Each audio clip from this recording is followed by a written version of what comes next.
भाजपा की विजय यात्रा जो राज्यसभा से जारी हुई है चलती रहेगी।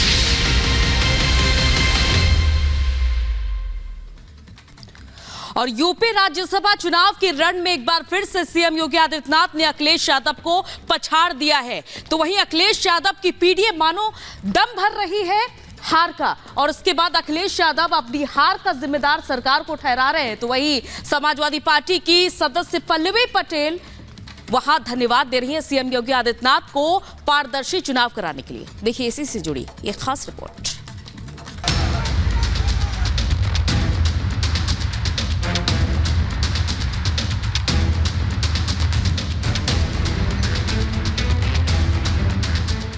राज्यसभा के रण में बम्पर जीत के बाद गदगद बीजेपी कार्यकर्ताओं और उम्मीदवारों की ये तस्वीरें 2024 के लोकसभा चुनाव में परिणामों की तरफ इशारा कर रही हैं। यूपी में राज्यसभा चुनाव में योगी के दांव ने बता दिया है कि अभी तो ये महज झांकी है, पिक्चर अभी बाकी है।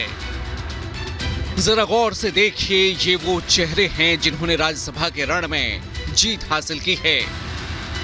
अखिलेश चाहकर भी अपने तीसरे उम्मीदवार को यूपी से राज्यसभा नहीं भेज सके और आलोक रंजन को हार का मुंह देखना पड़ा। सपा विधायकों ने क्रॉस वोटिंग की और अखिलेश ने सरकार पर हार का ठीकरा फोड़ डाला।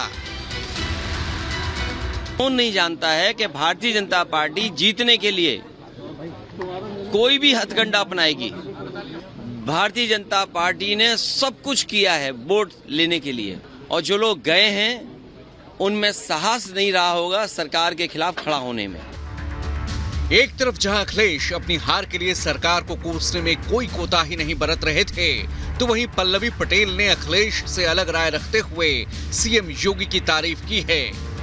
पल्लवी पटेल ने पहले सपा के राज्यसभा उम्मीदवारों के चयन को लेकर अपनी आपत्ति जताई थी, लेकिन बाद में उन्होंने अपना वोट समाजवादी पार्टी के उम्मीदवार को ही दिया। हालांकि वोटिंग के बाद जो ट्वीट पल्लवी पटेल ने किया वो बता रहा है कि अखिलेश के गढ़ में भी सेंध लग चुकी है। पल्लवी पटेल ने सीएम योगी की तारीफ करते हुए लिखा, राज्यसभा चुनाव में वास्तविक पीडीए के प्रतीक श्री रामजी लाल सुमन को जीत की हार्दिक बधाई। अहिंसक, पारदर्शी और सौहार्दपूर्ण माहौल में चुनाव संपन्न कराने के लिए मुख्यमंत्री योगी आदित्यनाथ जी को धन्यवाद। राज्यसभा चुनाव में समाजवादी पार्टी के 7 विधायकों ने एनडीए उम्मीदवार के समर्थन में क्रॉस वोटिंग की, और जिस तरह से विधायकों ने क्रॉस वोटिंग की उससे साफ है कि विधायकों की अंतरात्मा की आवाज कुछ और ही कह रही है।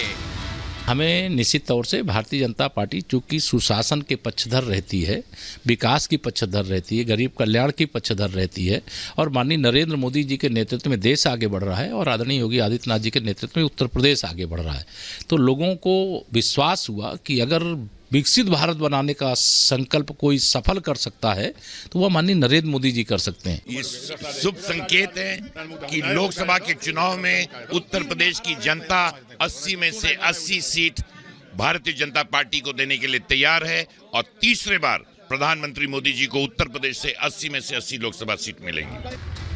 दरअसल 2024 चुनाव की सीट शेयरिंग के बाद अखिलेश का कॉन्फिडेंस 7वें आसमान पर था। अखिलेश को ऐसा लगा था कि राज्यसभा चुनाव की तीनों सीटें जीतना उनके लिए बाएं हाथ का खेल है, लेकिन नतीजों ने अखिलेश के दावों पर पानी फेर दिया। अब अखिलेश यादव भले ही बीजेपी पर आरोप लगाएं, लेकिन सच ये है कि वो अपने विधायकों को काबू में नहीं रख पाए, जिसका नतीजा है कि अखिलेश को हार का घूंट पीना पड़ा। ऐसे में सवाल ये है कि जब राज्यसभा चुनाव में अखिलेश अपने विधायकों के मन को भांप नहीं पाए, तो क्या 2024 चुनाव में जनता की नब्ज पकड़ पाएंगे? Bureau report, Republic Bharat.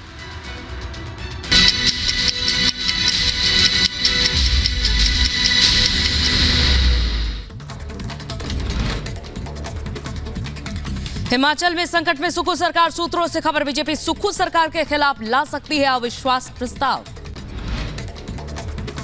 Himachal में सियासी हलचल तेज, कांग्रेस के 6 बागी समेत 9 विधायकों ने बढ़ाई टेंशन। कड़ी सुरक्षा व्यवस्था के बीच एक होटल में शिफ्ट किया गया। यूपी राज्यसभा के नतीजे घोषित, सुधांशु त्रिवेदी, आरपीएन सिंह समेत बीजेपी के 8 उम्मीदवार जीते। सीएम योगी ने जीते प्रत्याशियों का स्वागत किया। राज्यसभा चुनाव में क्रॉस वोटिंग करने वाले सपा के 7 विधायकों को अखिलेश यादव ने बताया विरोधी, कहा उन पर करेंगे कठोर कार्रवाई। आंदोलन को लेकर किसान नेताओं ने तकरार, संयुक्त किसान मोर्चा ने कहा एमएसपी पर आंदोलन को लेकर उनसे नहीं हुई थी चर्चा, किसान नेताओं ने अपने स्तर पर शुरू किया आंदोलन। हरियाणा के कई जिलों में 29 फरवरी तक इंटरनेट सेवा पर रहेगी पाबंदी। दिल्ली कूच को लेकर अंबाला, पंजोखेरा और नग्गल में मोबाइल इंटरनेट पर बैन। पीएम मोदी आज किसानों को देंगे बड़ी सौगात। महाराष्ट्र के यवतमाल में किसान निधि की 16वीं किश्त जारी करेंगे। तमिलनाडु के मदुरै में मीनाक्षी अम्मन मंदिर पहुंचे पीएम मोदी, मंदिर में पूजा अर्चना कर आशीर्वाद लिया। लोकसभा चुनाव से पहले सीए की तैयारी, सूत्रों से खबर। गृह मंत्रालय आचार संहिता लागू होने से पहले सीए पर जारी कर सकता है अधिसूचना। सीए को लेकर बीजेपी प्रवक्ता आरपी सिंह का बयान, कहा सीए से कानून में नहीं होगा कोई बदलाव, इसका देश के अल्पसंख्यकों के साथ कोई ताल्लुकात नहीं है।